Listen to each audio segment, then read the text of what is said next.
продолжуваме со темата која проповедав последните неколку недели и ќе зборуваме на таа тема. Јас така ја насловив Дела апостолски 29. Ти што сте читали Библијата, знаете дека Дела апостолски всушност има 28 глави, нема 29. Но поетава ми е друга. Зборуваме за нешто кое има почеток, како книгата на Дела апостолски, но нема крај се дека Исус не се врати. Сега не додаваме во Библијата се допишуваме што се работи. Но поетава на книгата е следна: има еден отворен крај. Отворен крај. Да видиме што евангелистите правеле, што апостолите правеле и на каде се движи црквата. Дела на апостолите, книгата на Дела на апостолите предизвикува еден, на англиски се вика ripple ефект или еден брановен ефект. Знаете како кога во мирна вода ќе фрлите едно камче и почнуваат да се појават овие концентрични кругови на сите можни страни. Отприлика тоа се случува со крајот на книгата Дела апостолски. Како што гледаме, книгата завршува со апостол Павле во Рим. Апостол Павле е таму, тој е во окови, тоа е многу важно, но слободен е да го шири евангелието дури и во палатата на императорот. Значи, од една страна Павле е во окови, врзан е во домашен притвор и така натаму, но тој се наоѓа во палатата кај императорот и од таму може слободно да проповеда и како што вика Дела апостолски на крајот, никој не му забрануваше да не го прави тоа. Јас во оваа серија зборувам за наследството кое црквата го има. Знаете, ако прошетаме низ Македонија, ќе видиме еден куп објекти, црквени објекти кои се прекрасни. Јас би сакал да имам еден таков објект, да ви кажам искрено, некој убав прекрасен црквен објект со убави тули, со убава архитектура, со прекрасни символи кои ќе ја значуваат црквата, со сите тие работи. Моментално сме тука. Дај Боже да имаме убава црква. Она баш црквена зграда сакаме, сонуваме за едно такво нешто. Се надам дека Господ ќе ни даде еден ден. Но наследството на црквата е поголемо и позначајно од сите тие веролетни изданија кои може да ги видиме наоколу нас. Наследството на црквата, она вистинското, се состои во фактот дека Исус е оној на кого му е предадена сета власт на небото и на земјата. Тој е првиот аспект. Првите апостоли чекорени на земјата со тој светоглед, со тој, како да кажа, со таа поставеност во животот. Ти не одговараат пред никој друг освен пред Исус, кој е врховен господар над се. Тие живееле со тоа уверување дека секој земен концепт на власт, поделба, надменост, после воскресението немаат никаков ефект. Дали некој е роб или е слободен, нема никаков ефект. Црквата на било која закана, па и закана по нивниот живот, гледат на нешто што може да влие сега и овде, да, тоа не е ништо, страшна работа е, но никако на нивните души или на нивната конечна судбина. На некој начин црквата живее на тој начин што си кажат, окей, што и да ме се случи сега и овде, во овој момент, нема никаков ефект врз мене, затоа што конечната власт врз мојот живот ја има Исус. Точка, тука завршува приказната. Во многу наврати апостол Павле ќе каже дека веќе нема евреин, нема грк, нема роб, нема слободен. Сега можеме на нас тоа не ни значи многу. Ќе кажеме нема срби, нема македонец. Во првиот век евреин или грк имало огромна разлика. По прашање на наследство, по прашање на права и така натаму. Апостол Павле вика веќе нема евреин, нема грк, нема роб, нема слободен, нема машко, нема женско. И тој момент, тоа е, значи, дел од историјата каде што ти го знаеш твоето поколение стотици години назад. Ги знаеш сите дедовци под име. Ви текнува како почнува Евангелието според Матеј. На почетокот, нели ово оно, на тој му се роди, тој на тој му, значи, ја знаат целата линија, целата лоза на Исус до Авраам. Па тоа се 2000 години. Значи, во тоа време, да знаеш од кој клан потекнуваш, кој наследство ти го имаше, најважната работа. И апостол Павле, во еден момент кога некој се фалеле дека се не знам што е евреи по наследство, му вика вака. Значи, со што и да се фалите, никој го нема тоа што јас го имам. Значи јас сум од Вењаминовото племе, татко и мајка е евреи. Јас сум обрезан на 8-миот ден и така натаму. Сите тие под водство на рабинот Гамалил, еден од познатите рабини во првиот век, апостол Павле вика, ако некој треба да се фали дека е чисто крвен евреин, тоа сум јас. Само неколку стиха подоцна да каже, веќе нема евреин, нема грк. Значи тоа што за мене беше као најголемото богатство, јас го сметам за ѓубре наспроти тоа што Христос мене ми го дава сега. Нема веќе евреин, нема грк, нема роб, нема слободен, нема машко, нема женско. Тие концепти на подолби за превласт или некакво предимство веќе не се важни. Во Христос сите сме Христови и сите имаме подеднаква важност.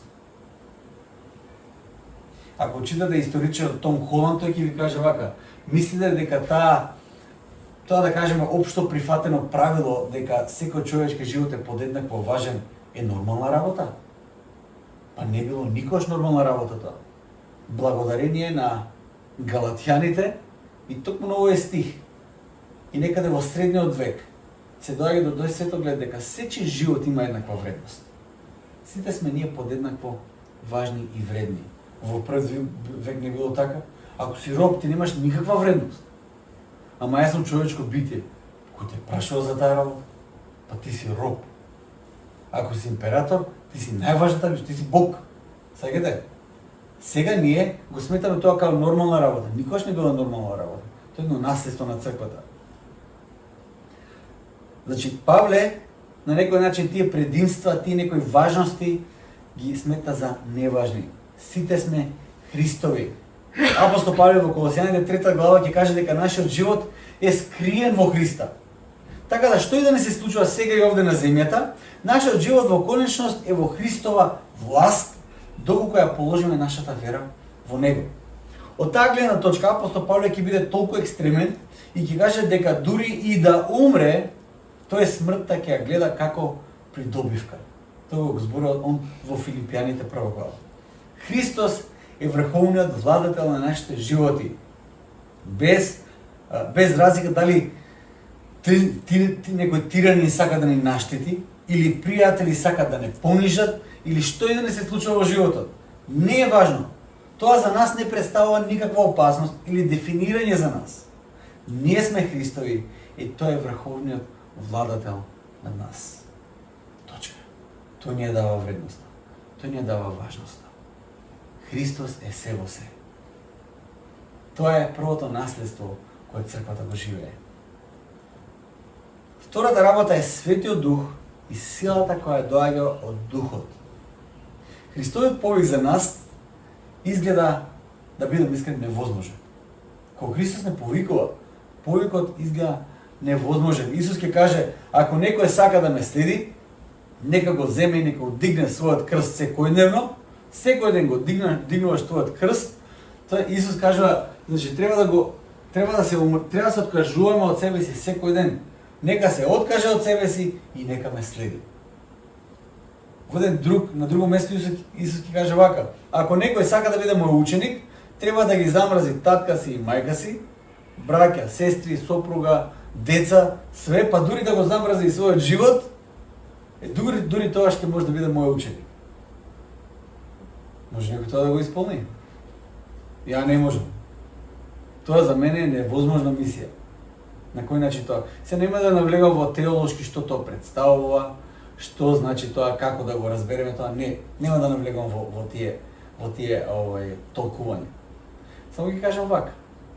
Кога Исус не повикува, тој навистина не повикува на една невозможна мисија. Не повикува да исполниме нешто што не е возможно, но тука не застанува муабетот. Тој не повикува таа мисија, но и преку Светиот Дух тој не оснажува да ја исполниме таа мисија. Тоа е силата од Светиот Дух. Тоа е второто наследство кое го имаме како црква. И веќе во овој дел го спомнав еден од најважните аспекти, за да можеме да бидеме дел од тоа наследство, а тоа е да бидеме Христови ученици. Исус не ги повика апостоли да прават верници. Сакате? Да се биде верник во многу аспекти ништо не паушален верник, па тоа ништо не те кошта. Паушален верник ништо не те кошта. Јас си веруjem. Толку. Што веруваш? Како ефект има во тоа врз твојот живот? Исус ги повика апостолите да прават ученици од сите народи. Не верници, туку негови ученици од сите народи. Да се биде Христов ученик. Значи да се биде негов следбеник. А тоа е нешто многу блиско. Нешто во форма на чирак или калфа, кој трпеливо гледа, учи, следи и повторува се што ќе направи неговиот учител. Тоа значи да се биде следбеник. Ученик во денешно време значи да се седи позади една клупа, учителот зборува, ти слушаш, не слушаш, окей, важна оценката е на крај. Во првиот век да се биде ученик значи да се следи учителот во секој чекор. Секој чекор го следиш каде и да оди. Еден од благословите со кои ги благословувале учениците во првиот век бил вака: да прашината од твојот рабин да падне во тебе. Во буквална смисла на зборот ти го следеле чекор по чекор. Тоа значи да се биде Христов следбеник, да се биде Христов ученик, да се следи Исус чекор по чекор. А што Исус направи? Па тоа треба да го читаме во Библијата.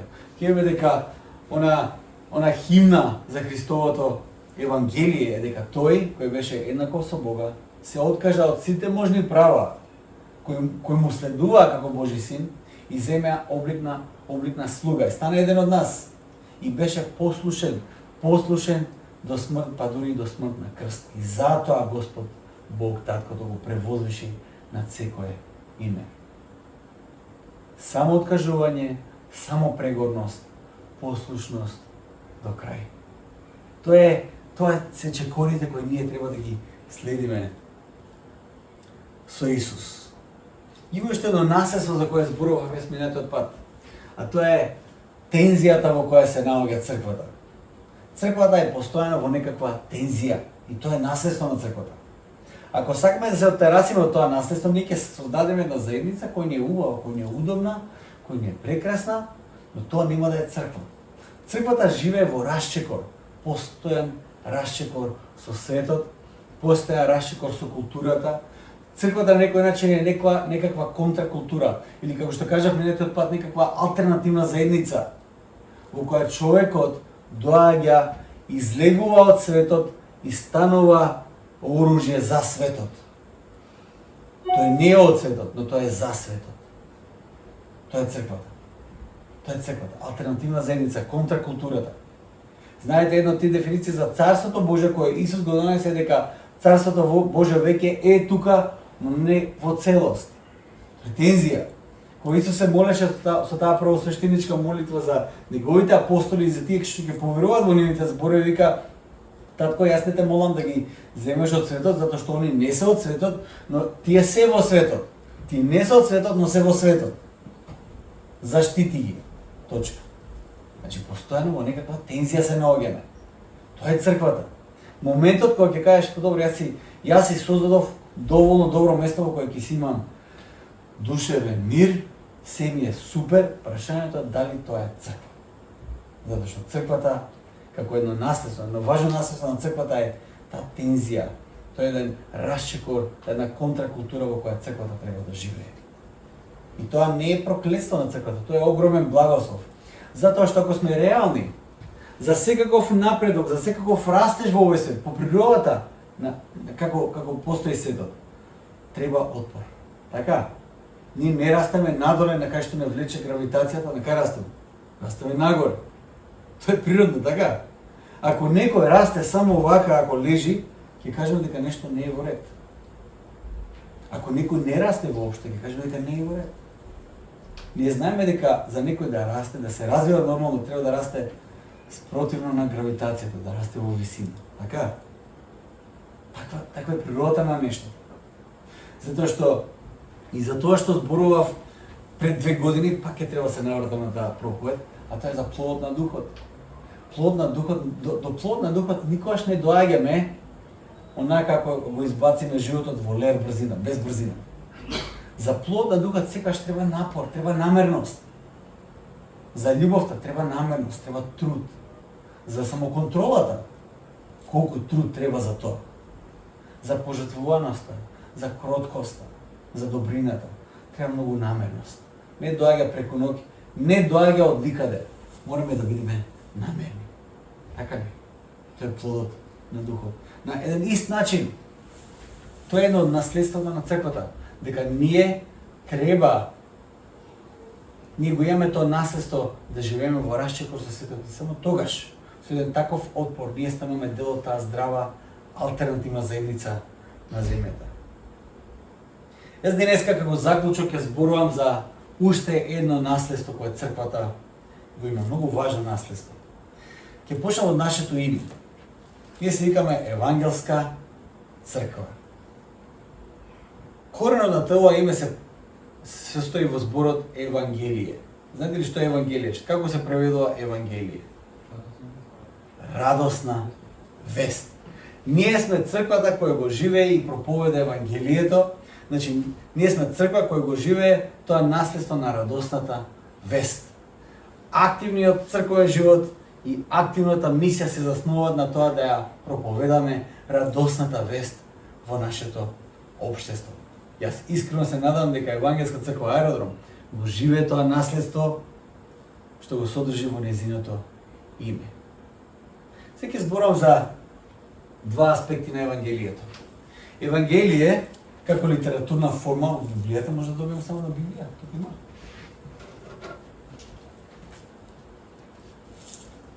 Евангелието се појавува како литературна форма. И како што знаете, има 4 евангелија, тие што знаете. Има евангелие според Матеј, Марко, Лука и Јован. Трите евангелија ќе ви кажам се викаат синоптички евангелии, ќе ви кажам зошто се викаат. И четвртото евангелие на Јован се вика Јованово евангелие, нема посебно име или посебна категорија за него. Евангелието како литературна форма. Ајде да видиме како почнува едно од тие евангелија. Ќе читам Лука, првата глава, првиот до 4 стих, и вели вака. Бидејќи мнозина се обидоа да пишуваат за настаните што се случија меѓу нас, како што ни ги предадоа оние кои уште од почетокот беа очевидци и служители на Словото, намислив и јас, откако испитав се од почеток, да ти опишам точно поред, честити Теофиле, за да ја препознаеш веродостојноста на учењето на кое си се учел.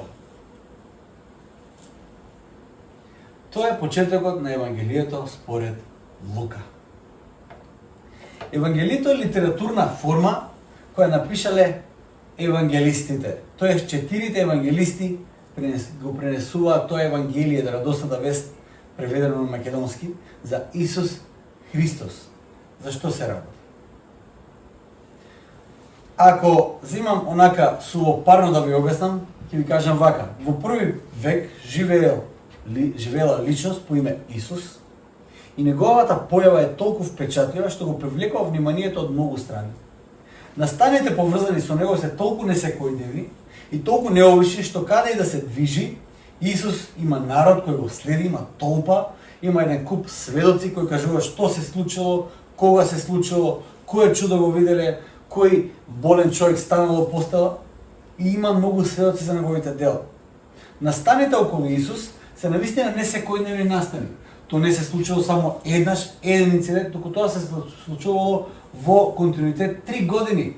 Луѓе го следеле, гледале, слушале дека прави чуда, отишле таму, гледали и се уверили дека Исус прави чуда. Ако бил преварант, некој ќе го откриел. Ако бил преварант, ќе го виделе и тој хромиот, што ако се преправал, ќе кажеле, знаеме дека тој човек стари не беше хром, ама тука се преправаше, пошто имате и такви денес во светот. Се преправат, секакви луѓе имате. Што се човекот може да измисли, не сте ни свесни. Во 3 години подред Исус тоа го прави и таман кога сите очекувале тој да стане царот, го пречекале како цар во Јерусалим, Исус е раснат. Но тука не завршува се. Дури неговата смрт била необична, затоа што не останал во гробот. Одеднаш го снемува неговото тело во гробот, имаме сведоци, почнувајќи од војниците кои го чувале неговото тело, па се до апостолите кои го виделе и во еден момент, како што кажува апостол Павле, повеќе од 500 луѓе го виделе. Тоа се необични настани кои се случиле и тука доаѓаат евангелистите.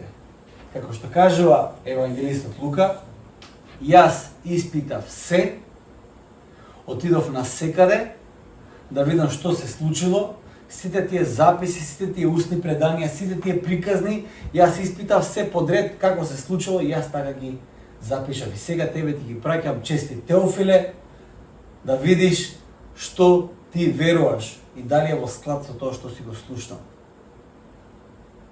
Како што пишува евангелистот Лука, имало многу обиди за да се запиша сите тие нешта кои Исус ги кажал и направил. И Лука ги испитал и истражил сите тие приказни искуства и ги строчил во едно евангелие. Во конечност, евангелието се сведува на пораката која Исус ја проповедал, животот што го живеел и неговата смрт и неговото воскресение. Исус е центарот и главната тема на евангелието. Евангелието, како што го гледаме во Библијата, е литературна форма сама по себе. Знаете, имате литературни форми како проза, поезија, поема, не знам што се има, басна има. Евангелието е категорија сама по себе, затоа што Евангелието е Евангелие само она што се однесува на Исус и само во контекст на овие 4 Евангелија кои ги имаме во Библијата. Евангелието е нешто на кое првата црква се учела. Теофил, иако не бил очевидец, тој е предизвикан да ја научи радосната вест за Исус. И во таа порака да ја положи сета своја вера, сета своја надеж за неговата иднина. Затоа Евангелието како литературна форма е многу важно да доаѓа од некој кој или бил сведок на настаните, или бил записничар на сведоштвото на оригиналните сведоци на настаните за Исус. Значи, за Евангелието да се случи во оваа форма што го читаме тука, морало да се случи во први век.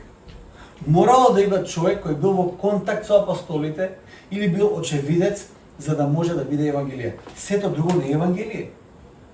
Од таа причина црквата кога го прави канонот на Новиот Завет е составот кои книги влегуваат во Новиот Завет, кои не влегуваат во Новиот Завет. Знаете, во првиот век кога Исус бил на земјата, многу се пишувало. Втори век, трети век, многу луѓе пишувале. Имало многу, да кажеме, во втори век обиде да пишуваат некакви евангелија, да кажеме, од Петар, апостол Петар некакво евангелие. Ти си кажат гностички евангелија. Или од апостол Тома евангелие, од апостол Тома. Тоа не се, како што Ден Браун сака да каже, црквата ги крие тие документи, не знам што. Тие се јавни документи кои може секој да си ги прочита и да види и да пресуди, да види зашто црквата ги одбрала тие 4 евангелија, а зашто ги исклучила останатите други гностички евангелија. Кратката приказна е дека другите гностички евангелија се пишувани втори, трети век. Значи не биле пишувани од очевидците, не биле од сведоците пишувани тие евангелија. Од таа причина црквата го прави канонот на Новиот Завет, ги зема сите тие нешта во предвид и ги составува овие евангелија. Матеј, Марко, Лука и Јован. Првите 3 што ги набројав се викаат синоптички евангелија, затоа што имаат сличен синопсис или сличен редослед, распоред на настаните во кои Исус ја прераскажуваат приказната за Исус. Може паралелно да се читаат и да се следи приказната за Исус и ќе видите како кој евангелист ја го прикажува Исус во одреден момент. Има нешто што се ка синоптички проблем, а тоа е кога има, да кажеме, малце различен редослед на настаните или приказна која има во едно евангелие, а во другите ја нема. Јовановото евангелие е многу поинакво, бидејќи ја прераскажува приказната на Исус на многу поинаков начин. Јован сака да представи само некои одбрани настани од животот на Исус и да прикаже дека тој навистина бил и е Божиот син, бидејќи нештата кои тој ги правил, нештата над кои тој имал власт, не може да се препишат само на едно обично човечко битие. Од една страна, го имате Исус кога вода ја претвора во вино, може да каже, добро, ајде, окей, не знам како се прави тоа, може има некоја хемиска формула, но од друга страна, го имате Исус како преумножува лед, го имате Исус како стишува бура, па дури го имате Исус како воскреснува мртов човек. И он кажа, окей, имате 7 знаци кои се многу важни, за да ги приметите во мојата приказна и затоа јас ги пишам тие знаци за да знаете дека Исус е Божи син и секој кој што верува во него ќе се спаси. Тоа е евангелието како литературна форма. Значи пишувано е од непосредните сведоци на настаните, но и се тоа пред се историски документи. Како што никој од нас не се спомнува дали Цезарот постоел, затоа што има записи, има за него историчари кои пишувале, од негово време, па малце и после него пишувале за него, за Римското царство, се што знаеме за светската историја се содржано во тие документи. На сличен начин, евангелистите го пишуваат истото нешто за Исус во нивните евангелија. Втората работа е, евангелието не е само литературна форма на која ние ќе се воодушевуваме, ќе кажеме, леле, колку убаво е напишано, колку убаво е срочено, значи колку прекрасен концепт имале евангелистите, колку убаво раскажуваат, колку е естетски убаво составено. Не. Тоа пред се е радосна вест. Евангелието е радосна вест. Јас ќе прочитам еден синоптисис од таа радосна вест која првата црква го учи на памет. Знаете, во денешно време ние не учиме многу работи на памет, затоа што ние сме го преземале тој, да кажеме, тој светоглед од просветителството, во кој ние се обидуваме да го разбереме нештото, да го сватиме во нашата глава и тогаш сме го научиле. Во првата црква, освен тоа, тие учеле работи и на памет. Или ќе прочитам 1 Коринтијаните, па 15 глава, 1 до 7 стих. Ќе видите, ќе ви покажам точно кој дел апостол Павле го знае на памет. Вели вака: браќа, ви напоменувам за Евангелието, кое ви го проповедав, а кое вие го примивте и во кое стоите. Преку него и се спасувате, ако го држите како што ви проповедав, освен ако не сте поверувале напразно. Ви го проповедав најнапред она што го бев и примил. Еве, тука почнува веќе она што апостол Павле го знае на памет. Дека Христос умре за нашите гревови според писмата. Дека тој беше погребан и дека на третиот ден воскресна според писмата. Тоа е Евангелието, целото Евангелие во една реченица. Христос умре за нашите гревови според писмата, тој беше погребан и на третиот ден воскресна според писмата. Тоа многу потсеќа на никејското верување. Ако сте го читали никејско цариградското верување, ќе видите дека тие зборови се земени од овде и ставени во никејското верување. И продолжува апостол Павле. Дека тој беше погребан и дека на третиот ден воскресна според писмата и дека му се јави на Кифа и потоа на 12-те. После им се јави еднаш на повеќе од 500 браќа, од кои повеќето се живи и до денес. А некои починаа. А потоа му се јави на Јаков, а потоа на сите апостоли. Има апостол Павле тука набројува еден огромен број на сведоци, дури редоследот како на кој Исус се појавил. Во овие 7 стиха се состои целото Евангелие. Сета радосна вест, па дури и сведоците кои ја принесувале таа радосна вест од самиот почеток. Кој е Евангелието? Која е радосната вест за која апостол Павле проповеда цел живот, а која ние сме ја прифатиле и поверувале онака како што апостол Павле кажува, онака како што примив, така и го предадов. Што примивме ние? Што на нас ни било предадено? Евангелието за која апостол Павле зборува има 5 дела. И тоа е една кратка приказна на Евангелието. Првиот дел и првото прашање кој Евангелието го одговора е кој е Исус. Кој е Исус? Од тука почнува апсолутно се. Исус е Христос. Тоа е неговата титула како Спасител. Тоа во голема мера го отсликува она првото наследство за кое зборував, а тоа е дека Исус е почетокот и завршетокот на се. Тој е врховниот владател на целото создание. Да се каже дека Исус е Христос, значи да се каже дека единствено пред Него ти во животот одговараш. Ти одговараш пред Христос. Тој е твојот спасител. Тој е твојот владател. Во еден поширок контекст, старозаветно, тој е создателот. Тој е зборот преку кој се е создадено. Тој е оној зборот преку кој се дадени сите тие ветувања и пророштва за неговото доаѓање на земјата. И конечно тој збор преку кој се постои, се отелотворува како Исус Божи Син. и ние сме сведоци на неговата појава овде на земјата. Сведоци, читаме за неговите сведоштва, за неговото делување, за неговата смрт и за неговото воскресение. Читаме и за неговото вознесение. Сите тие се нешта кои го значуваат Исус. Првото прашање кој Евангелијата одговора е кој е Исус. Кога ќе кажам дека Исус е Христос, го мислам на седо тоа што до сега го кажам. Тој е Создател и тој е Спасител. Втората работа од Евангелијата е што направил Исус. Што направи Исус? Според она што апостол Павле го кажува дека е тој умре, беше погребан и воскресна на третиот ден. Тоа е делото на спасението кое Исус Христос го направи.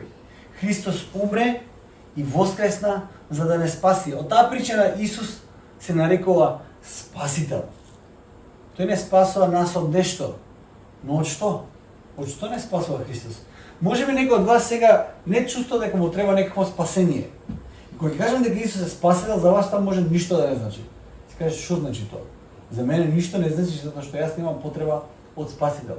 Јас сум супер личност, јас сум добра личност, јас не крадам, не лажам, јас никога не сум убил и така натаму.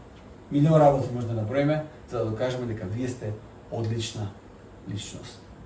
Но Евангелието кажува дека Исус е Спасител. Знаете ли што? Ако верувате во Евангелието, ќе верувате дека Исус е ваш Спасител. Но треба да знаете од што Исус вас ве спасува. Исус е Спасител. Зошто Исус, третото прашање се однесува на тоа што го направи Исус, дека тој умре, беше погребан и дека воскресна.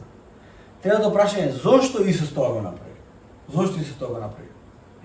Краткиот одговор е заради нашите гревови. Поточно за простување на нашите гревови. Може би не се чувствуваме многу грешно сега, во овој момент. Затоа што на крај крајва се наоѓаш у црква, си одлучил недела сабајле да станеш, да не се наспиеш, да дојдеш во црква и да кажеш јас направив добро дело денес. Слушаш проповед, стоеше за време на песници и кажеш, мислам, да не набројам, одлична личност си. За мене па да не кажа, јас спремав проповед и... Да кажам дека Исус умре за моите гревови, дека Исус зошто тоа што го направи заради мене и заради моите гревови, тогаш морам да сватам дека Исус адресира еден подлабок проблем отколку моето крадење и лажење, што може би го нема во таа некоја видлива форма. Крадењето може би го нема тога, ама лажењето е мо почнувајќи од мене.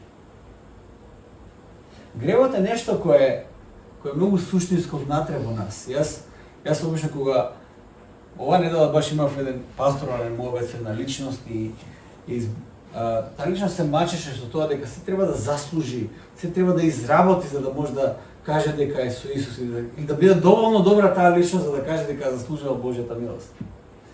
И зикам вака.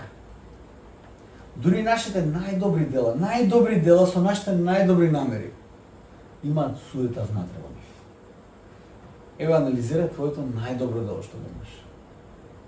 Моментот кога се почувствуваш, јас сум сега малце поише свет, ти веќе преминуваш на страната на гордост. Моментот кога ќе се споредиш со некој онака паушално без да размислување дека ти си малце подобро од таа личност, ти си не си толку добар, ама ти не си толку лош како оваа личност, ти веќе споредуваш, ти веќе си отишол на таа во тој момент на самоправедност, во тој момент на јас сум доволно добар. И тоа се веќе нашите гревови.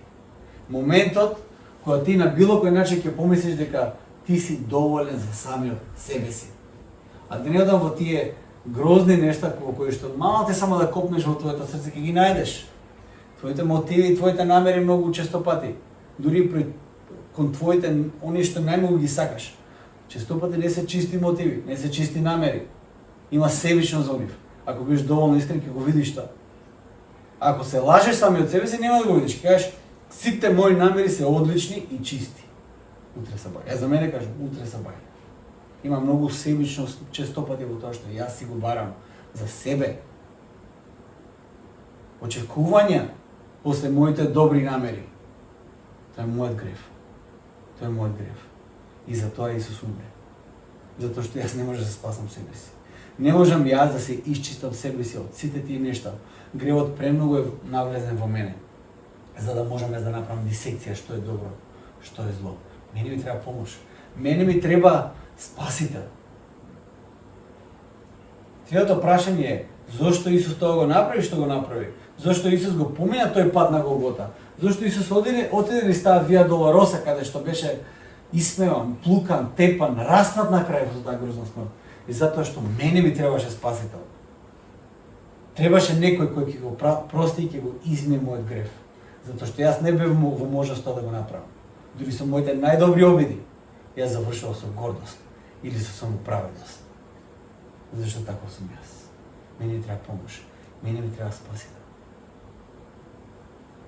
Четвртиот дел е како можеме да знаеме дека тоа што Исус го направил е вистина? Тоа е многу легитимно прашање. Тоа што го читаме во Евангелието, за да го веруваш, прво треба да веруваш дека тоа е вистина тука. Ако веруваш само дека тоа може не било баш така, може нешто преувеличено, тогаш не го веруваш Евангелието. Можеш прво да веруваш дека тоа е вистина. Сето тоа што се случи во Евангелието, како што вели Евангелието кој го исповедаме напамет, беше исполнување на писмата. Што вика апостол Павле? Вели вака: Христос умре за нашите гревови според писмата. Дека тој беше погребан и дека на третиот ден воскресна според писмата. Четвртиот дел се одговора дека тоа што Исус го направи беше исполнување на тоа што писмата го опишува преку пророците, преку Божите луѓе кои Господ ги пракеше да го навести доаѓањето на Исус.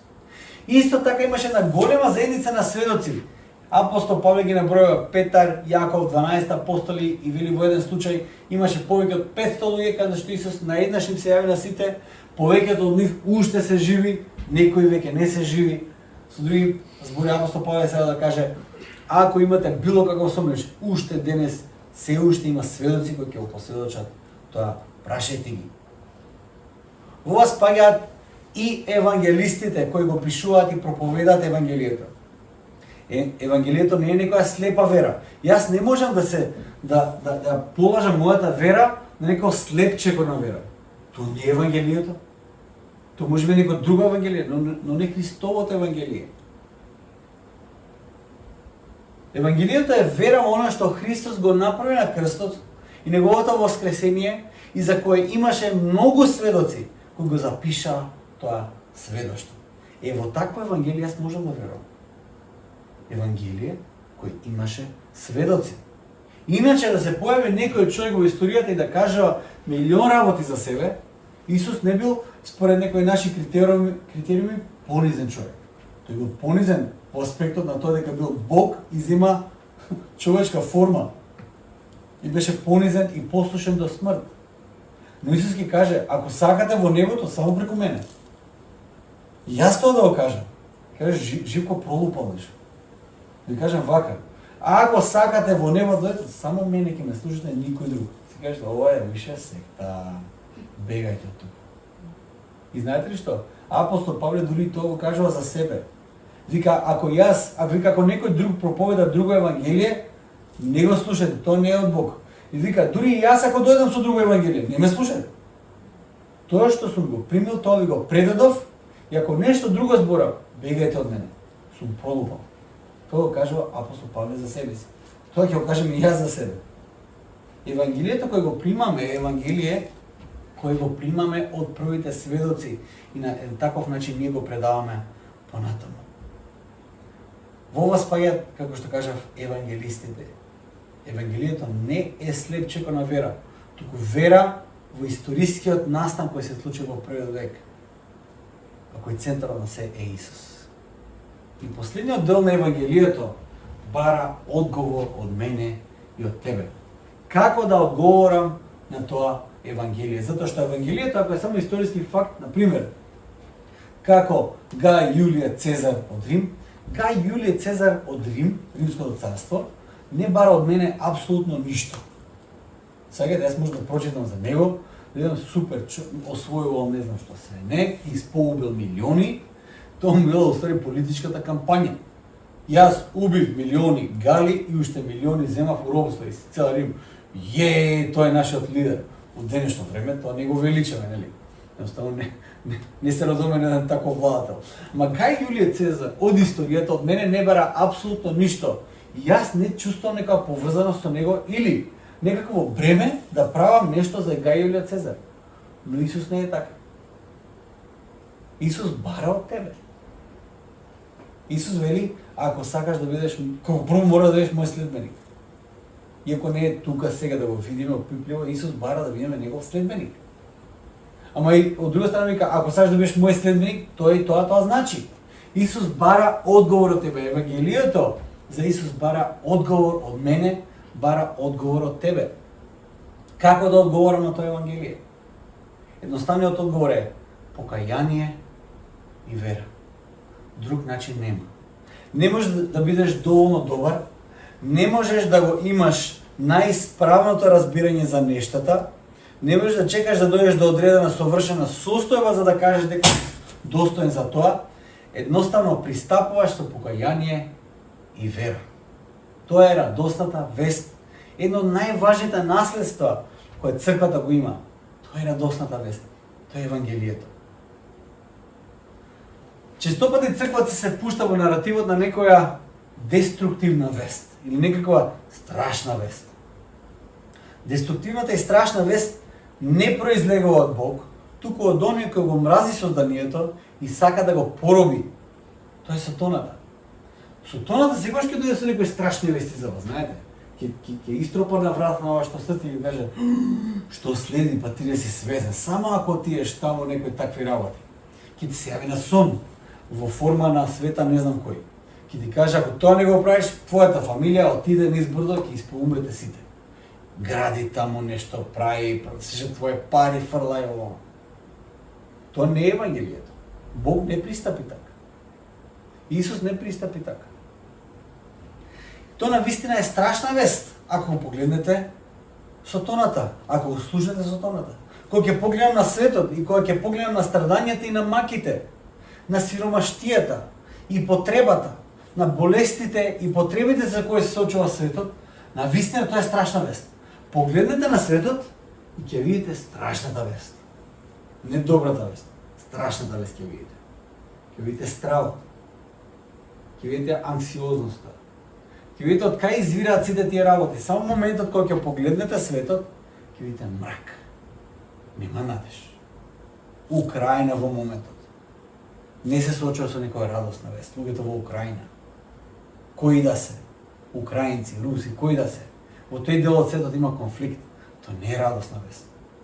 Тие секојдневно слушаат лоши и страшни вести. Кај паднала бомбата, јас живеев малце во таков период во Хрватска. Знам колку е страшна таа вест. Кога ќе ви кажат, значи треба сега да се пазите пошто најавени се напади. Не знаеш што значи тоа. Пред некој ден од Уганда добив лоша вест, а тоа е дека школото кое е во џунглата, кое е поддржано од Македонија, од нас во Македонија, било погодено со невреме и предниот дел од покривот е однесен и уништен. За нив во Уганда тоа е многу лоша вест. Тоа значи околу 300 ученици нема кај да учат сега. А во џунглата нема многу опции. Нема многу пари. Македонија сега се соочува со страшни вести. За нестабилност, за енергетска криза, може ги слушате тие поеми. Може би не знаете што тоа значи. Но ако ви кажат вака, слушај, ќе треба малце повеќе да се обликуваме следната зима, пошто не смееме да трошиме толку електрична енергија, тоа многу ќе не погоди затоа што едноставно тоа е енергетска криза. Ако ви кажа, слушај, ќе имаме вода секој втор ден, тоа не погодува. Ќе ме струја секој втор ден, тоа не погодува. Тоа е енергетска криза. Се најавува за криза за храна, за сиромаштија. И сега, како држава се соочуваме со некаква идентитетска криза. Едноставно лоши вести од сите можни страни. Драги мои, тоа не е добрата вест, тоа не е радосната вест, тоа е лошата вест околу нас. И знаете што? Нема крај тоа. Ви да почнете сега да копате низ тој Фејсбукот таму, што све има во Македонија. Какви се лоши вести. Тоа страшна работа. Затоа, радосната вест има толку многу важна улога во светот. Затоа што не се наоѓа на ниедна друга адреса, освен во Исус Христос. Ја нема на друга адреса. Кај да отидете? Кај да отидете или ќе налетате на лошата вест, или само на некакво бегање од лошата вест. Саѓате ли? Речи се сите други религии кажуваат Евангелието што го проповед нивната радосна вест е бега од лошата вест. Испразни се од светот, откажи се од светот, тоа е да кажем источната религија. Испразни се од светот, тоа не ти треба. Испразни се целосно. Игнорирај се што се дешава околу тебе. Ништо не смее да те погоди ни емотивно ни никако. И па да те видам дали можно тоа. Реално. Тоа е бега од лошата вест. Тоа е таа пораката на Евангелието на будистите. На исламот е друга. Кај Христос е радосната вест. Тоа е радосна вест затоа што Бог кажа дека злото со кое се соочуваме сега, кое реално е времено, не конечно. Она страшното и конечно зло е поразено, но доаѓа крајот. Тоа е воскресението. Тоа е пораката на воскресението. Кога желите воскресение било каде во кое верување, мора да помислите на тоа. Мора да помислите на тоа, на тој конечен пораз на злото. Бог создава еден нов свет, носи една нова надеж за човекот и за целото создание. Доказ за тоа е доаѓањето на Исус, смртта и воскресението, и тоа е радосната вест. Тоа што се случи со Исус преку вера и го прифаќаме и веруваме дека сите ние ќе го следиме по тој пат него во новото небо и во новата земја. Ево уште една придобивка да се следи Исус чекор по чекор, да се биде негов ученик и да се следи. Затоа што ако Исус одеше преку од другата страна на смртта во вечноста, тогаш ќе одиме и ние. Тоа е радосната вест. Злото го нема последниот збор. Тоа е едно од најважните наследства кои црквата ги има. Каква вест излегува од нашата црква? Каква вест комуницира твојот живот? Радосна вест или нешто друго? Каква вест комуницира твојот живот? Кога ќе не погледнат луѓето нас, кога ќе погледнат мене, што ќе видат во мене? Радосна вест? Или ќе го видат живков во очај? Бегај човече, уште тоа ми требаше во животот. Уште еден очај јас да видам. Што ќе видат луѓето во мене кога ќе ме погледнат? Ќе видат радосната вест или ќе видат нешто друго? Јас не кажам дека треба да се игнорират тешките моменти во животот. Секогаш ќе ги има. Има тешки моменти. Но ако живееме во тој тежок момент, прашање е каде ја темелиме нашата надеж? Од каде извира нашата радост? Во сите тие аспекти од нашиот живот? Или во Исус, кој е вистинскиот темел за таа радосна вест? Каква вест излегува од нас? Радосната вест? Или се што е наоколу влегува во нас, па истата приказна излегува од нас? Кај да се собереме? Тоа е муабетот. Пропаѓа системот, пропаѓа државата, пропаѓа светот, пропаѓа све околу нас. Тоа е веста која излегува од нас. Или излегува радосната вест за Божена надеж. И знаете ли што? За таа вест да излегува од нас, на нас не треба помош. Не треба помошта и силата од Светот Дух. Не сме ние доволно добри, не сме доволно силни.